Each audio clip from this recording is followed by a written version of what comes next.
Greg with Fit for Expedition. It looks like I'm going to check out the chat here. Bree's here, TGIF, and of course Mike, our guest, is here. If you have any questions and you want to ask Mike about his media career or about the weather, just put them in the chat. It'd be really cool. And I can see Mike and Bree are already having a conversation over in the chat, so that's cool. Yeah. So today we're going to be talking about the weather and maybe a little bit about the news, but mostly about the weather and Mike's career as a TV weatherman. But first off, I wanted to talk about some of the videos that I just posted recently or that are coming up. I just had a big old failure on my computer yesterday. I'm laughing about it, but it's not really that funny. And I have a bunch of clips for a bunch of video, box van build stuff. I have a bunch of stuff from my Eastern Arizona trip for a bunch of videos, and it's all, and some other stuff too, and it's all like locked up in my old Macintosh computer, and I can't get it out. So actually, after the show, I'm going to ask Mike about that because he's kind of he knows about Macs pretty well. So, but hopefully, I'll be putting out some new stuff. So last Thursday, I had a video. It was on the Clifton Cliff Jail, which is a jail built right in the side of a cliff, which is pretty cool. Pretty interesting to explore and check out. And the fact that the chains are still there, and they're all rusted and locked up, but the chains where they used to put around the prisoners' ankles, they're still there in the jail. It's crazy. And you can check that out. It's worth the stop. It's right on the side of the road in Clifton. And hopefully on Monday, I'm going to have a video on the Great Cycle Challenge, which is an effort by the Children's Cancer Research Fund through September. And I put together a video because I'm going to be riding in it. I'm actually trying to raise money for it. And I'm going to be writing in it, and I actually put a video together, but I have it all ready, and it's already edited, but it's locked in that computer. So we'll see what happens with that. But and then I hope to have another video on the box van also next week, and that is like I said, locked up in the computer. Let's see who's here. Ray's here. Thank you, Ray, for coming. Ray's a new mod on the channel, so I'm glad he's here to help. And let's see if any, and I know it's going to be a slow day because everybody's in Branson at the Branson meetup, so might be not everyone's going to be here that would normally be here. Hey Jared, how you doing? Nice to see you. Also, let's see, Unmasked Lifestyle, thanks for being here. She Devil Adventures, awesome, thank you for being here. And Jill's here, cool. I saw that she was setting her reminder about it on Facebook. And then we got Primetime Travelers are here, awesome. Primetime Travelers were on the live stream last Saturday. Okay. I also wanted to let everybody know I actually hit the 1K subscribers, so it's actually sticking. I was bouncing back and forth between 950 and 1030 for 10 days, like a yo-yo, and now it's actually sticking at 1.02K. So thank you all for supporting the channel, and I really appreciate every one of you. So if you can, since there is a small audience today, if you could share out the stream, that would be awesome. And also, Ray, it looks like you're the only mod that's here today. They're probably all in Branson. Oh, we'll get Claymere is here too, or was here. So I think you should drop your own link because I don't know that anybody else is going to do it. Let's see. So I'm gonna introduce. Oh, and also almost forgot about this. I got my ACE certification renewed, so my personal training certification. So that's kind of cool. I mean, I've been a trainer for years, but I just got this last week. So I'm actually going to be doing some videos on the channel that have to do with fitness and training. And okay, I just want to make sure I didn't lose something there. So we're going to be bringing up Mike here in a second. Mike Shaw is one of my best friends, and I've known him for years. And I'm going to read Mike's bio, and then I'm going to run a little video for an introduction here. Mike was born at a young age in Southern California and was there in 1971 for the Selmar earthquake, 6.6 on the Richter scale, and it did rock and roll. Mike's family moved to Oregon later that year and thankfully brought him with them. Mike grew up in Oregon, climbing trees and embracing rainy day after rainy day.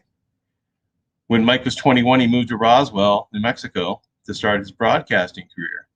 He started in radio and then moved to TV, and by the early 90s was a TV weatherman.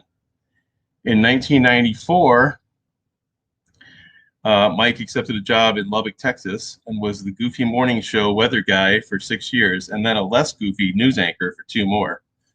Mike transitioned to Christian radio, and by 2005 was moved out to Tucson, which is why I know Mike, as the news director for the Family Life Radio network of stations.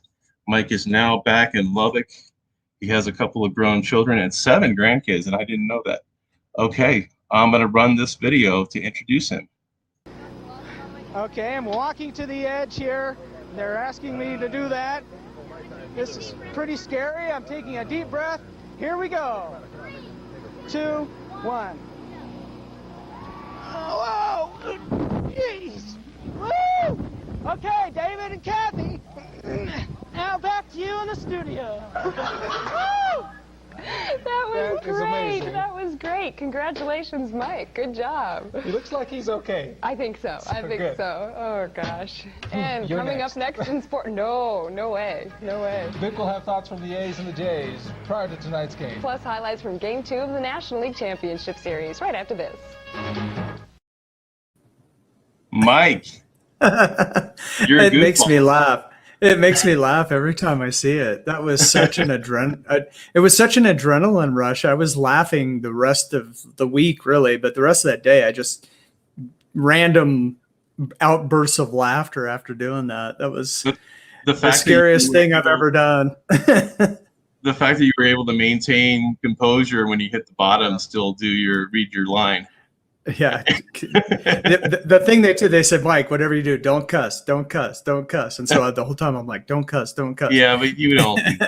So and then I'm bouncing around like a rag doll and pitching it back to the studio. It was tough. It's the weirdest thing. I don't know if you've bungee jumped, but it was a 150 foot crane, right? So you're on the ground and you're looking up. It doesn't look that high. But when you're in the thing, like there was a air mattress, right, on the ground, supposedly. Okay. If the thing breaks, I don't know. Yeah, right. But I'm standing next to you. I'm short, as you know, but they don't know. But I'm only like 5'5". Well, they know now. They do now. So I'm standing next to this thing's like 6.5 foot tall. This air mattress, and it's pretty big. And I get up on the thing, and it looks like a little postage stamp down there. So you have to force yourself to jump. It was a rush for sure. Yeah. So thanks for showing that. That was fun. Well, I thought it's pretty funny. I always love that clip. It's pretty amazing. Yeah. So we're going to talk about weather, but we're going to talk about your background in media also, because we've got a couple other funny clips to run. So. Oh, okay. Great. Yeah. Did you know that? I sent them to you, so maybe. Yeah. Let me see who else is here. Oh, Jennifer Watergirl is here. Happy Watergirl. We got Van Life Voyages. Thanks for coming. And let's see. Did you mention Tracy Ocean Fire 777? Tracy Ocean Fire 777. All right, 777. Right. Thanks, Tracy, for being here. And Ray is running a link to your YouTube channel. I saw that. Yeah, Mike Shaw, I know, man. But you have a few channels. So you have, what are your other channels? I have some old channels that I haven't posted to in years. Yeah, the funniest name channel that you have is Short for Ordinary. Short for Ordinary, yeah. That was my like original channel that I started in 2009. And that channel actually has over 1 million views. Yeah, that's crazy. Well, I know you have one video that has several 100,000 views. 300,000 and a couple other over 100,000. So yeah, that's my most popular channel. And then I just have my main channel is Mike Shaw TV. I started a new one, Jesus is Coming Soon, and I've just started on that one. In fact, I've already skipped last week, so okay. I gotta get with it. We can talk to you more about that maybe towards the end of the program. We'll talk about. I watched last week to get some tips from you and your guests, so that was cool. Oh yeah, I know you were in the chat last week. Yeah, I was. Yes, cool. Everyone's so friendly. Everyone greets everyone. Yeah, like everyone greets everyone. What's that? Everyone greets everyone. They don't miss anybody. It's amazing. I know, it's the friendliest group I've ever seen. Yeah, I know. When when you hear people talk about YouTube, you don't hear it this way. No, it's very welcoming. Yes, last week and today I'm trying to watch some of the things. Prime Time Travelers, nice to meet you too. Prime Time Travelers were on the program last week. Yeah, they were right. With Tom from I asked him a question. Did you? And I didn't probably put it up. You did. Oh, I did. Okay. Yeah. Do you ever not want to post but then do anyway? That was me. Okay. I was famous. Hey, they can answer it right now in the chat. Yes, they did answer it. All the time. Okay, because I know I do that. I know right. There's days I don't want to edit and put something together, and I spend hours on it anyway. Right. Yep, I do know. Some people don't have the time to do that. So it's just the weirdest thing, right? You think, I had 20 years in TV, 35 years in radio and TV. You think YouTube would be easy. And I think some of the skills, maybe it is easier because I have that experience, but it's different. Talking to your phone and walking around and trying to come up with things to say. And I find myself going, and I just, I'm really working on it. It's crazy how YouTube can be different like that. Yeah, but you're on camera. If you're on a news program, you don't have the option to retake usually, right? It's right. Yeah, it's live. I'm more comfortable with this than like putting out edited YouTube videos most of the time. But it depends. It depends on how prepared I am. If I'm just rambling, then they tend not to be as good as if I write a script and put together something or have for a live points.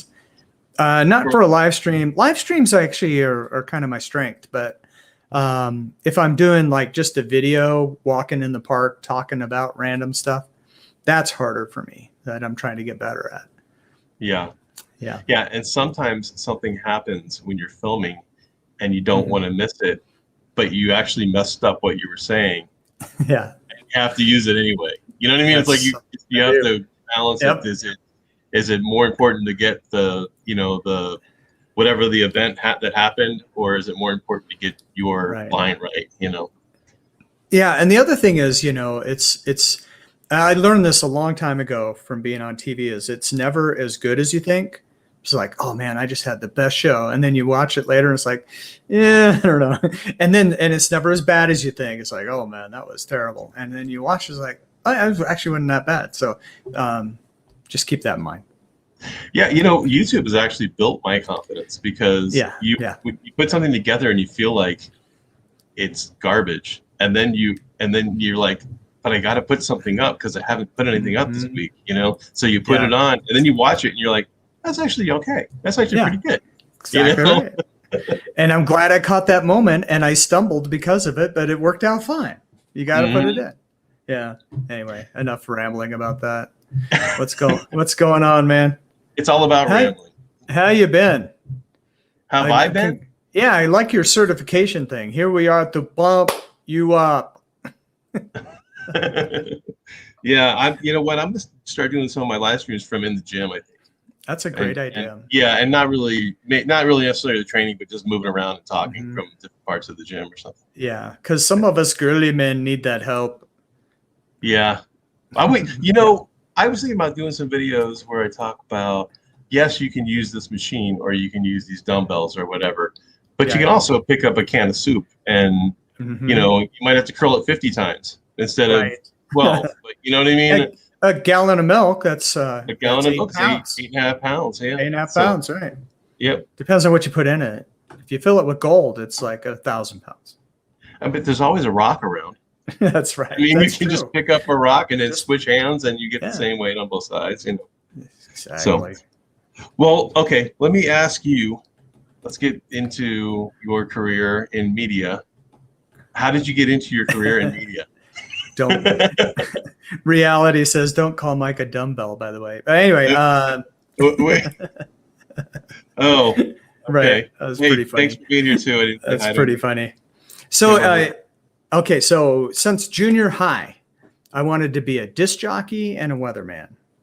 And so, and math and science were my favorite subjects. So I went into broadcasting as kind of one of my jokes, but, so ever since like junior high school, I would watch. I grew up near Portland, so that was our TV market, and so I would watch one of the. I think it was Channel 2 was first with the weather, or maybe 8. I don't know, one of them. So I would watch their news and then their weather, and then I'd switch to. I think it was Coin 6 was first with the weather. Then I'd switch to 8 and watch their weather because theirs was just starting after theirs ended, and then I'd catch the tail end of the other one. I'd watch 2.5 weathercasts almost every night for years and learned a whole bunch just from watching those guys and gals. And then, I probably should have, I got accepted to University of Alaska at Fairbanks. I was going to study meteorology and minor in communications, but I ended up not going. I was kind of a troubled youth at the time. I was having a little too much fun, maybe. Wasn't really ready for that kind of move, apparently. Okay. Probably a good thing because back then the drinking age in Alaska was 19, so not that stopped me back then, but I probably would have ended up in a snowbank anyway. So probably good I didn't go. But when I was 21, a friend of mine was moving to Roswell. We were just fishing, and I knew I had to start in a small market. Didn't necessarily need a degree. And so we're just fishing, talking. He goes, "Hey, I'm moving to Roswell." I'm like, "Where's that?" It's before the alien stuff, right? So I'm like, okay, do they have radio and TV stations? He goes, "Yeah, I think they have a TV station. They have radio stations." I'm like, "How big is it?" It's about 50,000 people. When do we leave? So I took my last check from work and sold a couple things and bought a one-way ticket to Roswell. We left the next week. I just took what I could carry and talked myself into a radio job. It took a few months. Ended up bussing tables at a Chinese restaurant and then was the waiter at the Chinese restaurant. Then I started working part-time at the radio and then full-time. And and then worked my way up in radio and then television. And a few years later, I was backing up our weatherman on the TV station. And in the meantime, I was, a news photographer and a reporter. So that's kind of how it worked out. Something I wanted to do and made it happen. And it took, It took really time. Cool. It took time and hard work, but it worked. Yeah, and most people don't get to do what they want to do, so that was kind of nice that you actually ended up there. Take a chance when you're young. I was 21 years old. I didn't have anything to lose. Yeah. What happens if it doesn't work out? I just took what I could carry to Roswell. I could take what I could carry back. Whatever. So it worked out fine, though. Okay. Hey, I'm gonna run another one of your clips. Okay. Okay. I'll be here. If you need me. It's called the Spirit of West Texas. Yeah. Okay. The Spanish word for duck is pato, so we're calling them patio patos. It's the unlikely tale of man and duck and how a pool in Lubbock has brought them together. They arrived last January, a drake and hen mallard ducks, and my wife Maria named them Juan and Juanita. The young couple were in love and thought this pool was just ducky. And then suddenly it all changed. And then Juanita's been missing for about 3 or 4 weeks. Juan kept flying in and out. And then yesterday morning I got up and looked out in the pool and baby ducks swimming with Juanita. So Now it seems that the meandering mallard Juan is gone, but Juanita and her 7 ducklings now rule the roost. And it keeps the pool cleaner busy, you know. He said this is the only pool in town that in all the years they've done pools that there's ducks in. Hopefully you won't get a bigger bill. Look, a duck in cover. Even though Jim and Maria delight in the mama duck and her 7 cool chicks, having ducks in the pool is not always what it's quacked up to be. Well, Maria was in a panic when she noticed that some of the ducklings were missing, and it was worse when she discovered that they had ducked into some of these holes, which are about 5 feet deep. So instead of calling 911, she called one of her friends, who saved their tails. Although birds of a feather usually flock together, the humans are inviting the ducks to stay. Oh, we could have our own flock. It could be wonderful. I think the ducklings are down with that. We're just blessed. What can we say? Mike Shaw with the Spirit of West Texas. Look at how young you look there. I was young. I was young. That's why. That was 1990 something. Okay. So I moved here. I moved here in 94, so that was probably 96 or something. Let's say hi to Becky Allen and Nice and Crazy Becky Adventure. Awesome. Cool. Thank you for being here. Van Lyke Voyages says Lubbock. There isn't much out in West Texas. Okay, right. Go ahead. What are your feelings about that? You're correct. That is a good assessment. One of the sayings they say here? It's so flat, you can watch your dog run away for 3 days. Is that right? That's what. No, that's it's not right. That's a saying. That's a saying. Right. Yeah. It's only 2 in reality. Come on. You know, I have another clip to run of yours, but let's talk about. Maybe we probably don't have all the clips, but do you have any real super memorable moments from doing your TV career? One of my favorite. Well, the really cool about being a TV guy or gal is the things you get to do. Right. You get to interview important people and people think you're important, even though you're just a dude, you know? So, you know, I've got to interview all kinds of people, you know, senators, congress people, mayors, you know, all that stuff. When you go to the store, people stop you and say, Mike, I really like your show. You look taller on TV. So there's that. So it is kind of fun. You're kind of like a local celebrity. You get invited to judge chili contests and things like that. So that's kind of fun. I gave up dunk tanks after one event. I was like the 5th or 6th hour, and there was all kinds of stuff swirling around in there. I'm like, no more dunk tanks. You should have sent me a clip of that, though. That would have been fun. Yeah, right. But I mean, so I think the bungee jump that you already showed was something I wouldn't have been able to do. And then the other thing is I did a 2-hour air balloon ride and, you know, brought the camera and put together a video essay of this air balloon ride. We went 2 hours. It was and I've been on at least one other air balloon ride since then. If you've never ridden in a hot air balloon, just do it. It's hard to describe. It's like a Disney ride. It's like you're standing still and the rest of the world's on a track. It's so peaceful. Really? Yeah. And then, you know, then there's like the tragic side and just the weird side. Like the first time I saw a dead body with rigor mortis setting in, and they were pulling it out of a river. That's just weird. And then as a news photographer, and I think you've probably had this experience. I know you shot a lot of sports, but I think you've done some news too, right? Where, I mean, you'll get people in your face because they don't want you taking pictures of what you're taking pictures of. Oh yeah, definitely. So, Not only that's that, been fun. I Right. actually had situations where I was laying down underneath of a sheriff's SUV, and somebody's taking shots at us. You know what I mean? Gunshots. Yeah, I do. Yeah. Scary stuff. I was kind of dumb. I was young and I was dumb, and I would get myself in situations because I didn't care. It was because you're invincible at that time, and you truly do love the adventure, and you kind of have a passion of wanting to get the story too. Because you know, I used to always joke, it's like if I die on a shoot as a news photographer, if I die on a shoot, you better use the footage. Now That's true. Now I'm like, I don't care because I won't be here. But at the time, I was like, you better use it. Right. So yeah, it's fun. It's funny when I transitioned out of news, and it's just used to the go scanners going off all the time, deadlines, multiple deadlines throughout the day, and then I got a regular job, and we're having a meeting, and we're talking about the stuff we were talking about 2 weeks ago. I'm like, we're still talking about this? It was just hard to readjust to that regular pace, I guess. Yeah, that's true. That's totally true. Right. Of course, what happened to me is I got in a severe accident when I was working for the paper. Not working, I was actually on my way home, but that's when I got in a head-on collision, and that pretty much ended it didn't end all my news career because I did work for some magazines after that. Yeah, actually, freelance. Yeah.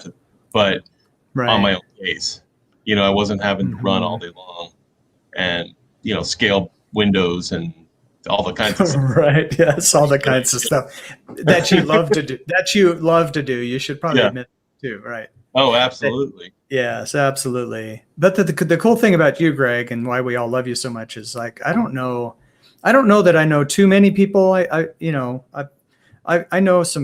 a lot of people that have a lot of talents. You have a lot of talents. Well, maybe a little bit of talent in each thing. That's what I mean. You've got talents. The whole. I mean, most people are like this or that. You're like. Well, it's called being schizophrenic and not having any direction. It's a great talent. Yes, you are schizophrenic, which is a wonderful talent to have. Yeah, it's true. I mean, that I'm schizophrenic. Right. Yeah. So no, wait. Yes. I have an interesting question for you. This is the question that I told you I was going to ask you and didn't tell you what the question was. Right. And I told you to surprise me. So this is the moment. Okay. So have you ever had any stalkers when you were in the media? Yes. You have? Yeah. Yes. Yes. Oh, okay. I didn't know that. No. Yeah. There was a lady, she used to bring, God bless her. She was actually nice. She was sweet. But I finally had to tell her to stop. She used to bring a basket of cookies and a card that was signed by her coworkers, and all of her coworkers had signed it. And what's the weird thing was they all had the same handwriting. But yeah, but she was nice. But I finally had to tell her. I said, I appreciate it, but yeah. Well, that doesn't sound too bad. It wasn't bad. I did not have any bad stalkers. That was my co-anchor. Okay. She was gorgeous, and she had one really bad experience where someone tried to get into the station. Yeah, it was not good. Wow. So yeah, stalkers are a thing, especially if you're a beautiful woman anchor. That's really I mean, that can be serious. But, sure. And it's not a big enough station where you got somebody to walk you out to your car. Right. Right. I mean, you don't have a security person or something like that. So I doubt. Sonia's here from Primetime Travelers. Mike, I thought you were going to say the card was signed by all of your coworkers, but she was unemployed. She might have been. I don't know. That's funny. Yeah, that's true. So, okay. Who else is here? Oh, Bingy Roy Vlogs is here. Thanks for being here. Am I missing anybody? I didn't know that. Sonia, I didn't know you were going to make it. You actually said you had a gig, so I didn't. Did you say Water Girl Family Adventures? Yeah, that's Jennifer. So I already, and I thought I saw her already, but maybe it was a different channel. Uh-oh. Did I? What? Okay, I might have missed somebody at some point. Just say hello again, please. They'll be fine. They'll be okay. I think they'll be okay. I hope so. I mean, I've actually watched live streams and made a few comments and said hello to the host and that kind of thing. And then you get ignored. But they're not ignoring you. They just missed you. You know what I mean? You feel I do know what you mean. There's a channel that I watch, and I finally quit commenting because of it. So you're right. You're right. So speaking of rain, in New Jersey, gig got postponed. We're having rain. So Sonia's a DJ, like I said. Oh wow. DJ, but oh dang. It rained on her parade. So probably a wedding reception, right? I don't know. They didn't have an indoor plan B. I don't know. I don't know. What was it, Sonia? Was it a? It depends on where you live, right? It's like pretty much anywhere in the country you want to have a contingency. It's an RV park, but I don't know if that's where she's working or not. Oh, I gotcha. Right. Yeah. But if you're in Tucson and you're getting married in October, you probably don't need a plan B for indoors. It's not going to rain. Is that right? Well, once every 100 or 200 years, maybe. Yeah. I mean, maybe October is the wrong month to pick. Maybe November. I don't know. It can rain any month, obviously, anywhere. So yeah. Right. Okay, here's June, early June. It's not going to rain in Tucson. I DJ at 6 campgrounds in South Jersey. Oh, cool. So it probably is outdoor. Well, not necessarily. Not I guess necessarily. I could have a leaky roof. Leaky roof. There you go. All right. Let's get back to the discussion here. Oh, yeah. So as far as doing back when you did your weather forecast, but also now, because I know you're very interested in the weather and you do like to do research on it. Who was your influences and who was your sources for information? And who are you? Yeah. So, back in the day, I used to love the Weather Channel, of course, when it first started. Mark Mancuso, I used to love that guy. I think he's with AccuWeather now. And so he's probably still my favorite. There's a guy, what's his name? Nick, I forget his last name. I actually had the Twitter handle WX Dude, so for Weather Dude, that was his branding was WX Dude, Weather Dude, and so I gave him my Twitter hand and switched to what I have now, Mike Shaw TV. And Nick, what's Nick's last name? Anyway, he promised me like a code or something from the Weather Channel. Still waiting, never happened, but that's okay. Really? Yeah, but he's a good guy. I like him too. I don't watch the Weather Channel much anymore because there's just so many online resources where you can just, look things up. Jim Cantori, of course, if he shows up in your neighborhood, it's trouble. Trouble's coming.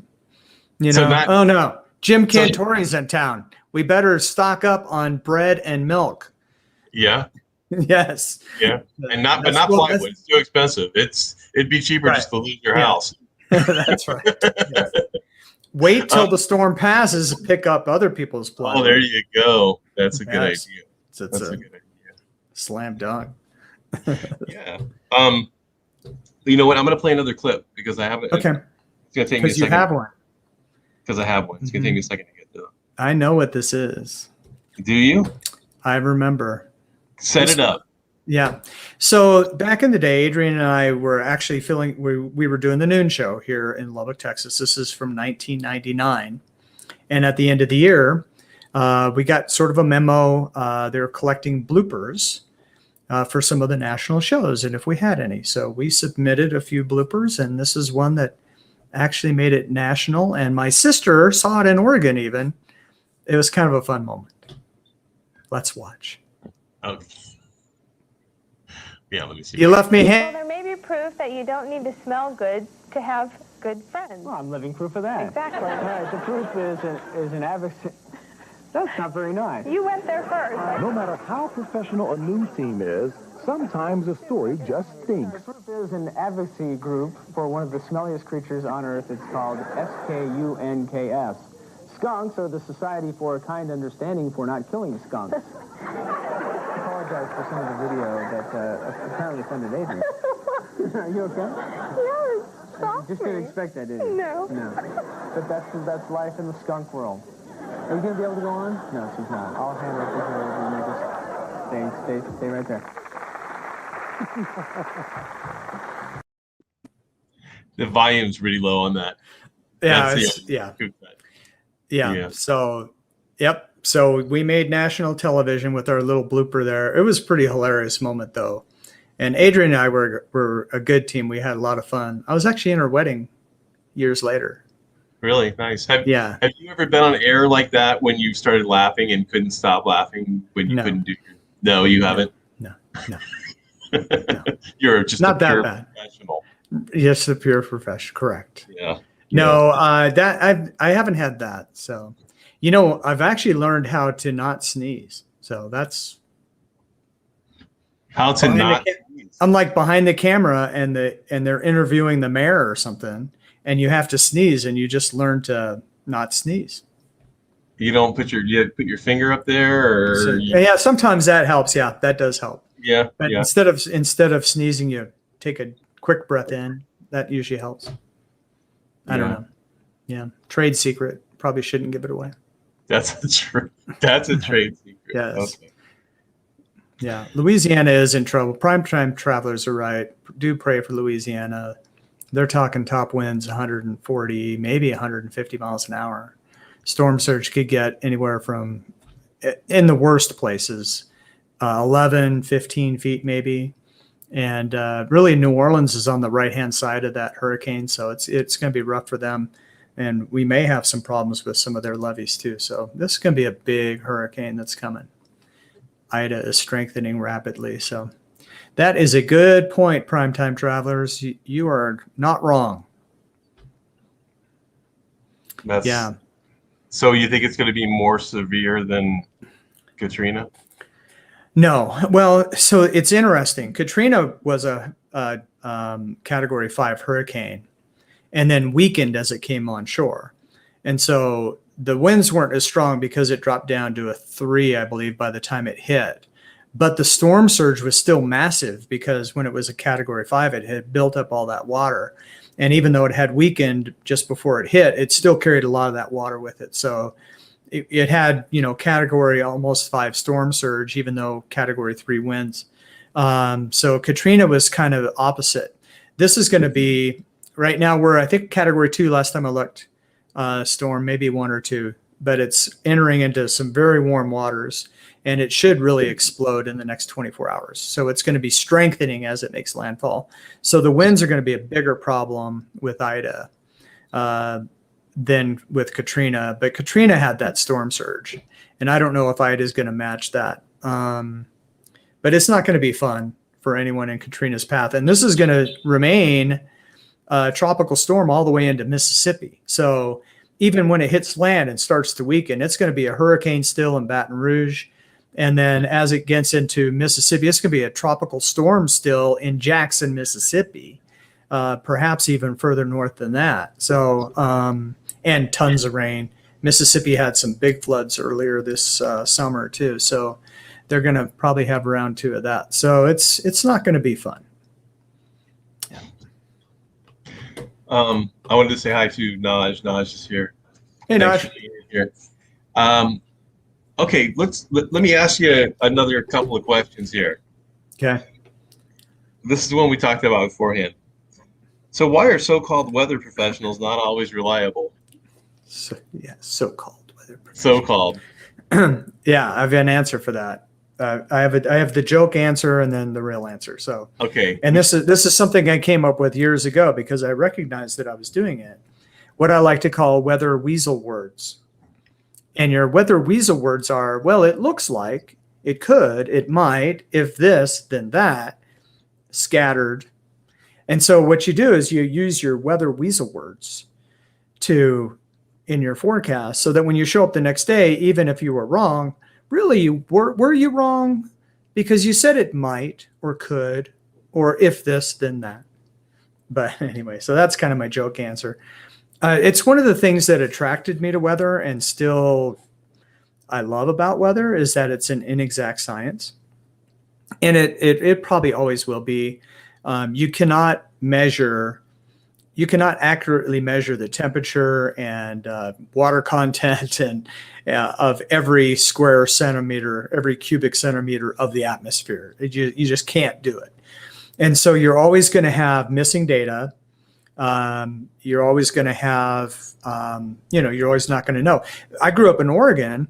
I feel sorry for those guys because especially back in the 70s, they had satellite pictures, but they really didn't have a lot of data of these storms that were coming from the Gulf of Alaska or whatever, and they did a decent job.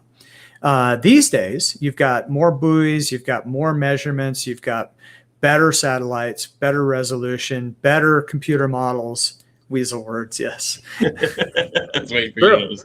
It's true. It's true, man. Man, life rocks. Yes, it's true. So, but what forecasting is getting, you may have noticed this. I don't know if people really notice this. I've noticed it. Forecast has gotten so much better. And no, I haven't noticed that. I didn't think so. But it really has. Let me tell you why I haven't noticed that. I haven't noticed that because I've been building the box fan, and I took the back door off, and I've been putting the back wall on, which is all 2x3s, plywood, all the stuff that gets damaged and destroyed if it gets wet. And I look at the weather cast every day, and it says no rain today. It's 11%. You're like, great, I can work. Well, 11% chance is pretty small, but it rains 90% of the day. You know what I mean? So, and it's been happening over and over and over again. And so I ended up having to just do it anyway. You know what I mean? You just have to hope for the best. So, in defense of our profession, or my former profession, summer, especially summer storms, summer pop-up storms are particularly difficult to forecast, just because in the wintertime you have these large-scale air masses moving around. So you might have a big winter storm coming, in your case, coming down to Tucson from the Pacific Northwest. And so as it does that, what it's done in Oregon, what the snow levels have been. You can tell what air is going to combine with it, what continental air might get involved, what moisture might get pulled up out of the Gulf of California.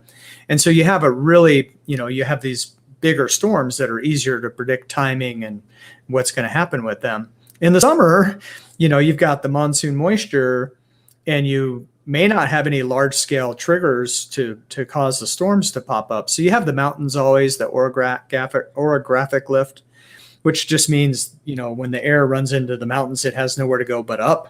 So you get automatic lift in the mountains.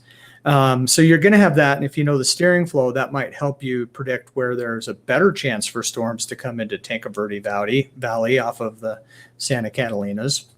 But you're referring to my area. Yeah. Right. Your area. But if I'm in Oro Valley on the other side of the Catalinas, is a storm going to come down from the city of Catalina? It's just it's just so much harder to predict where those pop-up storms are going to be. So, summertime's, because of the smaller scale dynamics, it's harder to pinpoint. Let me get it right. Does that make sense? Yeah, it does to me. Okay, but good. I hope so. I still don't like the fact that I'm reading the weather forecast and finding it to be completely different. But if the forecast was If the forecast was right every time, wouldn't that be boring? No. I didn't think so. No, that's the one thing you want to rely on. You know what I mean? Oh, okay. All right. Yeah, I guess that makes sense. Okay, well you're familiar with NOAA, NOAA. Mm-hmm. Yeah. Okay. He built an ark. Huh? I'm sorry. No, not Noah's Ark. The National NOAA. Oceanographic Atmospheric Association? Administration? Okay. Administration. Right. According to them, and you can actually refute this if you think that it's BS or whatever, it's, any it's part of this news. question, you can do that. July 2021 was the hottest month on record. Yeah. Fake news. Is it fake news?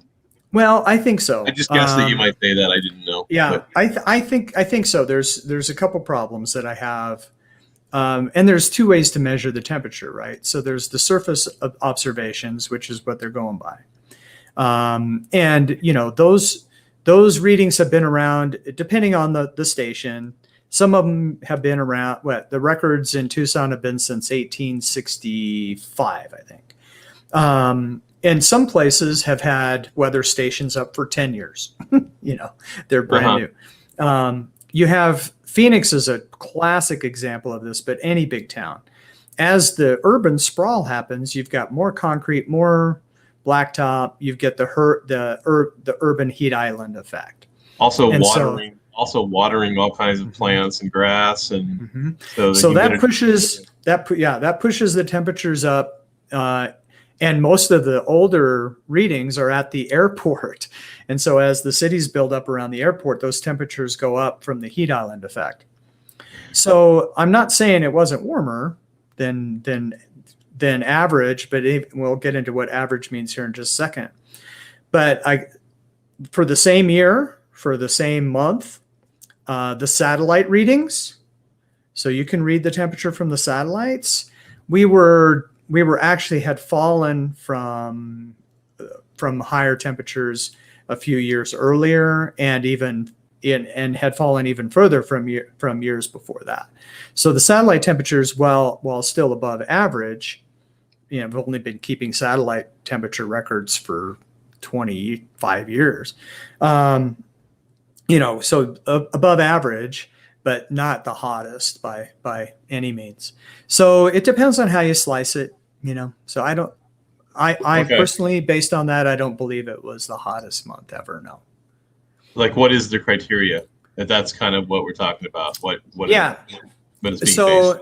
Well, I would like to see them come together, right? I would like to see agreement. So if the satellite data says, yeah, it was really hot, and the ground data says, yeah, it was really hot, then that would get my attention for sure. Okay. But, just some of these other, scary things that you hear are supposed to happen because of global warming.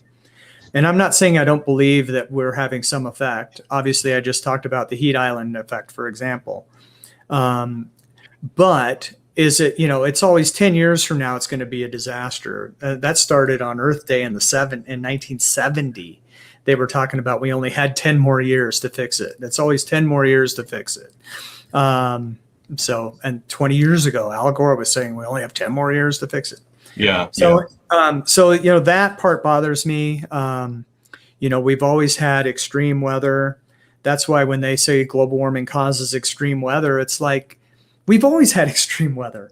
When I was a kid in the 70s, they were saying a new ice age was coming, and there was the conspiracy theory was that Russia was using Tesla coils to control the weather patterns. It's pretty hilarious now, but that was one of the conspiracy theories at the time, and why it was so dang cold in Oregon in the 70s, when I had to wake up at 5 o'clock in the morning and break 10 inches of fresh ice off of the horse's trough. It's not supposed to happen in Western Oregon, but it did in the 70s. So, it's just weather, and, climate is weather over time. If you look at the ice samples, ice cores that they've taken Greenland, Antarctica, other places, and you go back 300,000 years of the record, if you believe in an older Earth, some believe in a younger Earth, but if you go back in the record 300,000 years of the last three ice age, the ice age cycle lasts 100,000 years. 85% of that is the Earth is mostly covered in ice. And then 15%, we get a warm period where we get to live. And right now we're in a warm period. We're in a warm part of the warm period, not as warm as the other two warm periods were during the last two warm periods in between ice. And there's evidence that it was warmer than it is now during the Roman warm period, which is 2,000 years ago or so. And also the medieval warm period was about as warm as it is now too. So, okay. It's just most of us I'm 58, which is hard to believe. I'm approaching 60. That's crazy. I don't feel like that old. But anyway, it's so, so what's my perspective on weather? I was a teenager in the 70s. And so what's happened since the 70s, that's my perspective on weather. And then whatever they might teach you in history, even the history of the country. I mean, we were coming out of the mini ice age when Washington was crossing the Delaware, and you've got these icebergs in the Potomac or the Delaware while he's crossing, on Christmas Eve. And we were coming out of that mini ice age at the time. It was freezing cold then. And mainly having to do with sunspot minimums. The sun was the Maunder minimum with almost no sunspots for years, combined with some volcanic activity. And so, that's what brought the potato famine. I mean, weather has a chance, definitely changes history, but we have, such a small, it's just easy to manipulate the data and tell people what's, hype it up. Right. Now, if you're a news guy, you do hype up the weather because the consultants will tell you when there's severe weather, when there's bad weather, if we do a better job than the competition, it's our chance to steal some of their viewers. So that's why your TV weather people go crazy when the weather is happening, because that's right. all That's the why you have guys tying themselves to poles when there's not really much wind going on. Right. Hey, Well, let me that's say right. hi to a couple of We're people out that here in an empty field. Looks like a cloud is forming. We'll get back to you. I want to say hi to a couple people that I don't want to miss. Vance sure. is here, and Nomadic Weather Bear, thanks for being here. Also, I want to run something, a little spot. Oh, Mika Me is here. Cool. Thanks for being here. Right. You're supporting good causes now, aren't you? This is really cool. I'm actually riding in the Great Cycle Challenge in September, and I've only committed to 100 miles. It's a small amount, but for me, it is. But I haven't ridden my bike in almost a year. I have a couple bikes, but I haven't ridden them in almost a year. So this is going to be just kind of like I'm going to be getting back in shape to ride a bike. But let me run the spot for the Children's Cancer Research Fund real quick that I put together.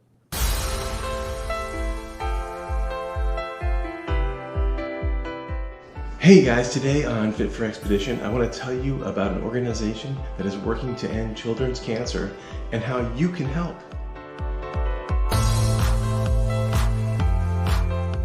You can join the movement to fight kids' cancer.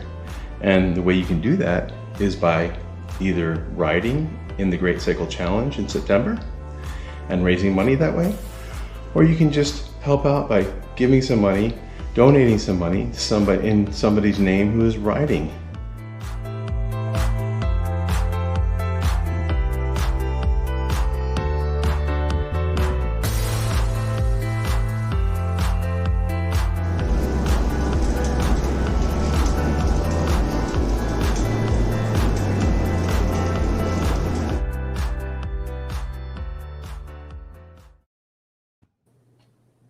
Okay, thanks.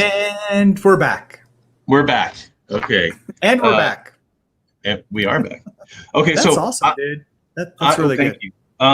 I have a. I just want to make sure I'm not missing anybody else, and I'm not.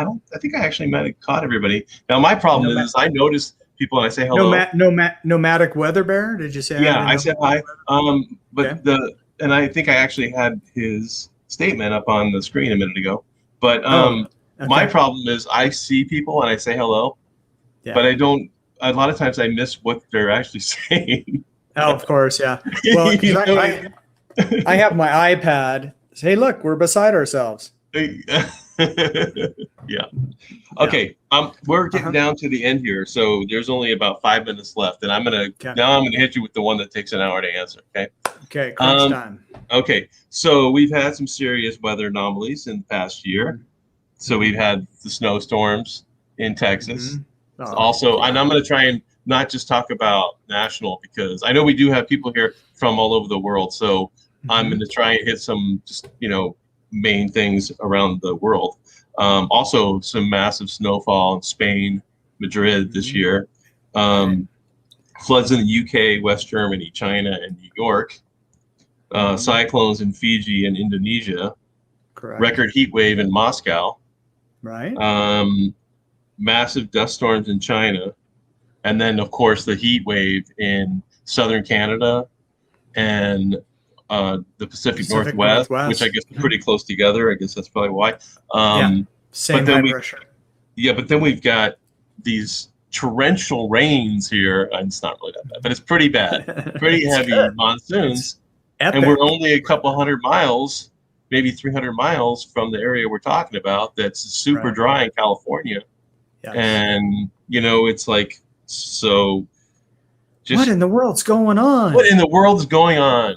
Well, it's Tesla coils in Russia where they're affecting the weather patterns. No, it's called the weather. This is not that unusual. I mean, obviously records I used to always say the sports department has their records with home runs and all that stuff, and we have our records. And so we're happy when they're records, just because there's something to talk about. But seriously, there was a drought in California. I'm trying to remember when it was, the 90s, I believe. Water levels were so low in Lake Shasta, and everyone was claiming, it was a disaster. Next year, they had record rainfalls and snowfalls in the Sierras, filled it all right back up. You've got Hurricane Marty coming off of the Eastern Pacific that should be moving right up the Gulf of California. That's going to be bringing you more monsoon for your record monsoon, but also rains to Southern California, looks like. We had that epic 10 days, pretty much below freezing for the whole state, all-time record highs for some. We never got to an all-time record low here in Lubbock. But it was such a fun week. If the power grid hadn't messed up and the people that were supposed to be in charge of that hadn't messed it up and people lost their lives unnecessarily, because I was having the time of my life. I had so much fun in that. But, it was similar to a record cold outbreak that had happened 100 years before, right? So these things do happen. The Pacific Northwest, there have been some all-time record highs set with that dome of high pressure. I think 117 maybe in Portland. That's Phoenix type weather. Tucson hits 117, I think, once. So that was very hot for Portland. But, at the same time, we've had a cool summer here. In fact, I remember talking to Gina from Van Life, and she was talking about the weather in Oregon. I remember I was on the phone with her, and it was 108 there. So I don't know, it was really hot, and it was only 96. Right. You know what I mean? Yes. In Tucson. Yeah, I do. Remember, is Nickelodeon? You can't do that on TV. It was opposite day. If you remember that, never mind, obscure reference. But so all this stuff seems crazy, but it's really normal in the sense that crazy weather is normal. It happens every year somewhere, and when it happens, it can be tragic. The good news is a couple of good things. The good news is the weather forecasts are better, Greg. They really are, and so. Not only that, but the weather services around the world have spent a significant amount of time and effort into getting the word out for severe weather. Apparently, there was a failure in Germany, and hundreds of people died in those floods. They didn't get the word out like they should have. That was a failure in communication. The deaths we had here in Texas during the cold outbreak was a failure of power companies winterizing their gear. And so we had power plants that failed, completely preventable. But you have weather deaths year over year, decade over decade. At the turn of the century, weather deaths, well, I would say early in the century, last century, weather deaths measured in the hundreds of thousands every year. We're down to the thousands, hundreds, most years, because our warning systems are so much better. People don't get killed by tornadoes nearly as often because the tornado is coming. Hurricanes, 1900, the hurricane that hit Galveston, nobody knew what was coming. Thousands of people died when Galveston Island got almost erased. A similar situation to Ida. It was probably a Category 5. We don't know. We didn't have measurements, but we didn't have satellites then. So it's technology that's saving people's lives, even though the weather, you could argue if it's changing or not. Climate is always changing. Weather is always changing. But we can use the technology that we have to improve our chances of having a better life, a more comfortable life, and a safer life. And carbon dioxide is going up. You can argue whether carbon dioxide goes up and then it gets warmer, or some people say, and there's evidence that it gets warmer, then carbon dioxide goes up. But either way, in the last 10 years, maybe more, the Earth has been greening up because the carbon dioxide levels have gone up. Carbon dioxide is plant food. And so we have, I think it's 15% more vegetation now worldwide. What does that do? Well, then that plants breathe out oxygen, They breathe in carbon dioxide, breathe out oxygen.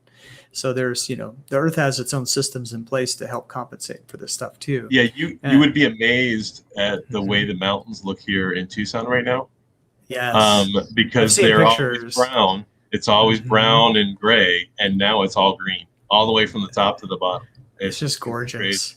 And Yeah. you know what? They've been talking about extended drought, and it's true. And what happens when it rains like that in Arizona? You've got the aquifers, the underground aquifers are filling up. Mm-hmm. They're filling up. So you got water for the future. And there's water in the rivers. I don't know if you've been to Tucson. I know you have, Greg, but I don't know if you've been to Tucson. There's like the Rito River. Yeah, it's a riverbed. It's America's horse with no name. Yes. I mean, they're just washes. Right. But now they're just washes. Now they're right. rivers. Yeah. The Agua Caliente, which never has water in it. Right. And I saw people all parked around it and swimming in there was a place where it had pooled and was 6 or 7 feet deep, and they're all swimming and and it's rainwater. It's not even caliente. Yeah. Calientes. Okay. It's not even hot. It's cold water. Is it? I don't know. Yeah. Hey, Crash and Pete is here. Hey, Pete, thanks for being here. And Robert from RV Weekends. Robert was actually on the live stream a 2-3 weeks ago. Really? Okay, so we're actually over an hour, but if you said very true. Are we over an hour? Yes. Do you want to answer? Are we rating anyone today? I don't know. I haven't seen any raids. I don't see a raid. Do you know anybody who's live right now? I know Ray goes live today, but I don't know. Did you say not yet? Ray is in charge of the raid? Well, he might know someone who's live. I saw. That's brilliant. Putting the Ray in raid. Or anybody else know anyone who's going live right now? Otherwise, I can sit here and answer questions. I just like hanging out with you, Greg. Yeah, it's funny because whenever we get together, we just talk forever and I know, and have it's a good old time. 4 hours later, and then 30 minutes, right? And then I won't talk to him for a year and a half, and it's true. That's true. And then we'll reconnect, and it's like, dude, what's up? We need to do this more often. Well, I have a couple more things to bring up, and actually, I think one of them is very important that I should bring up because you were, Lake Powell, Lake Mead, Mm-hmm. You were nice enough to come on the live stream, so we should probably ask you about your own channels. But before you answer that one, have you ever thought about getting back into weather news? I've thought about it. I don't think I would get back into news. If I did, I would do what I did with that first channel. That first YouTube channel that I did would be sort of an independent. The problem with that is you have to have a job while you grow it, as you know. Mm-hmm. Because if you can bring your channel to a place where it sustains you, first of all, that's if. And then that also takes time to build the audience and get those streams of income going. But that would be my preferred, as opposed to going back into TV. It's funny, I was talking to my son this morning. He's 32. And he goes, I don't know anyone who watches the news. And I'm like, I know. He goes, it's old people like you, Dad. Hey, camping therapy. True. I just saw right, though. Ray posted that camping therapy is live. So we should probably go to that. But real quick, why don't you tell us about your channel?